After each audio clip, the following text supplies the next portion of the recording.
वही कही थी स्वामी जी कि अगर दवाइयां खा खा कर ही किसी को अमरता पानी हो तो ऐसी अमरता का भी क्या फायदा। जो दवाइयों के भरोसे हो अच्छी सेहत तो वो है जो अंदर से आपको स्वस्थ बनाकर रखे बिना किसी बाहरी इनटेक के, यानी कि दवाइयों के। स्वामी जी एक और लेटेस्ट स्टडी है, वो ये कहती है कि 15 सेकंड लगातार अगर कोई हंस ले तो उम्र 2 दिन तक बढ़ जाती है। स्वामी जी ने तो फिर 150 वाला आंकड़ा भी पार कर लिया होगा। वो तो सही बात है। और इस 150 साल में 100 साल 200 साल जीना है सबको। तो स्वामी जी लंबी उम्र के लिए जवान रहना है, 150 साल में जाकर के बूढ़े होंगे भीष्म पितामह की तरह, और उसके बाद 200 साल तक जिएंगे। मैं सोच रहा था स्वामी जी आपके पास तो पूरा रूट मैप है, पहले पैदा हुए आपके पास पूरा रूट मैप है कि करना क्या है। कितना कालखंड देख लिया आपने योग और आयुर्वेद को इतना बढ़ावा दिया, 200 साल तक इतनी शाखाएं खुली, करोड़ों लोग आपसे जुड़ गए, और ये अनवरत एक यात्रा है जो आप लगातार अपने पूरे रूट मैप के साथ काम कर रहे हैं। लेकिन बाकी लोगों को करना क्या है, उन्हें भी तो आप सिखाएं, जीवन जीने का सलीका क्या है। हाँ देखो, 3 चीजें करनी है। एक तो जब मौका मिले जोर से हंसा करो, उसमें कोई प्रोटोकॉल नहीं। कुछ कहते हैं अरे साहब ऐसे दांत फाड़ के थोड़ी हंसते, क्या देखो था तो एक तो जब मौका मिले तो पूरा जी भर के हंसा करो।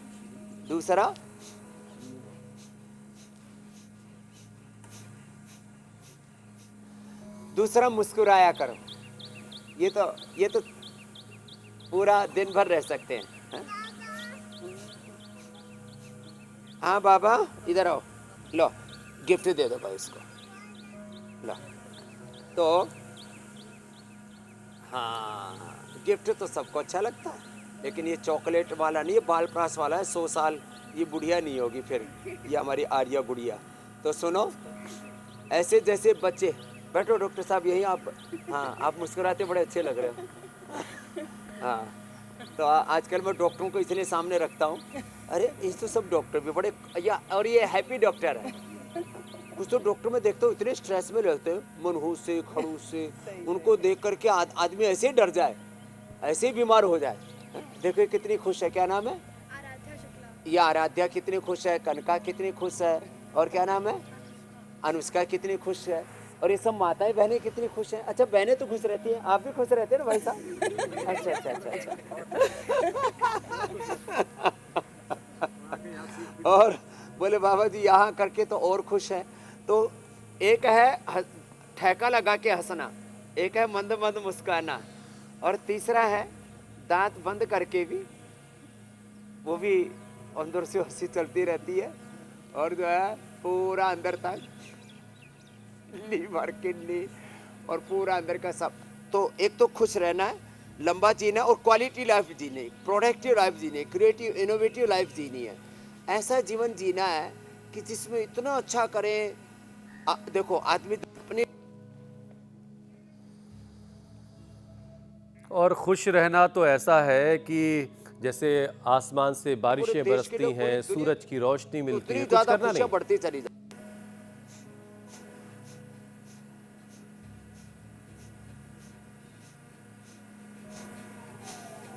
अच्छा स्वामी जी, मुस्कुराने की सबसे ज़्यादा जो ज़रूरत है वो हमारे नौजवानों को है, क्योंकि एक लेटेस्ट सर्वे आया और इसमें ये बताया गया स्वामी जी कि देश का 30 से 44 साल का जो नौजवान है वो सबसे ज़्यादा नाखुशी लिए टहल रहा है। पता नहीं किस बात का इतना परेशानी उसके अंदर है, इतना सारा गम गुस्सा भरा पड़ा है। तो स्वामी जी ज़रा हमारे नौजवानों को समझाइए कि वो भी खुश रह सकते हैं, नौजवानी में मुस्कुराने से उनकी जवानी पर कोई असर नहीं पड़ने वाला है। बेहतर हो जाएगी जवानी, बुढ़ापा नहीं आने वाला। तो देखो मैंने देखा ज़्यादातर गरीब लोग खुश रहते हैं। एक आपको आश्चर्य की बात बताता हूँ, OCD, स्ट्रेस, एंजाइटी, डिप्रेशन, मैंने 100% मिडिल क्लास और तो सारे पैसे वालों को अपना पैसा बांट देना चाहिए। गरीबों को किसी को भी नींद की दवाई नहीं लेनी पड़ती। तो ये जो एक झूठे सपने पाल रखे हैं ना, इसलिए प्रधानमंत्री जी भी कई बार कहते हैं, और मैंने तो जिंदगी में देखा ही है इस तत्व को सब प्रकार से, सामाजिक, आर्थिक, राजनीतिक, धार्मिक, आध्यात्मिक तौर पर, कुछ पाने की मत सोचो, बस करने की सोचो, परिणाम तो मिल ही जाएगा ना। तो देखो, एक तो ये ऐसे अर्धालासन एक एक पैर से, फिर पाद वृत्तासन, ऐसे, और क्लॉकवाइज एंटी क्लॉकवाइज, और आप तो ये करो जी रेखा जी, ये साइकिलिंग करो आप तो ऐसे ऐसे, बाकी मैं करता हूँ। तो देखो, जो ये झूठे ख्वाब हमने पाल रखे ना, झूठे सपने, ये बड़े बेकार है। करने का सोचो, इसको हमारे यहाँ पर निष्काम कर्म कहा जाता है। कर्मण्येवाधिकारस्ते मा फलेषु कदाचन, इसको गीता में कहा। अनासक्तः कर्म फलम कार्यम कर्म करोति यः स सन्यासी च योगी च न निरग्नि न चाक्रिय मुक्त संगो न हमादि धृति उत्साह समन्वित सिद्ध सिद्ध और निर्विकार कर्ता सात्विक उच्यते। तो ये जो झूठे सपने हम देखने लग गए ना, ख्वाब और कल्पनाएं, और इन सब चीज़ों में जो ये लास्ट डिजायर एम्बिशंस, सारी जो रोगों की, दुखों की जो जड़ है ना, वह अविवेक पूर्ण कामनाएं, इच्छाएं, तृष्णाएं, वासनाएं। तो आदमी को अपने पूर्ण विवेक से, अपनी पूर्ण संवेदना से, पूर्ण सामर्थ्य से, पूर्ण पुरुषार्थ से, जो कुछ उसके पास अपना सर्वस्व आहूत करके अपने कार्य का, उत्तरदायित्व का निर्वहन करना चाहिए। और उसके बाद जो कुछ जीवन में मिला हो, प्रभु देखो, प्रकृति और परमेश्वर का विधान है, हमारी क्षमता, हमारी योग्यता, पात्रता, हमारी हैसियत, औकात से ज़्यादा प्रकृति परमेश्वर हमको देता है। मैं देखता हूँ लोगों का कर्म पर ध्यान कम है, परिणाम पर ज़्यादा है, फल पर ज़्यादा है, मुझे ये मिल जाए, मुझे वो मिल जाए।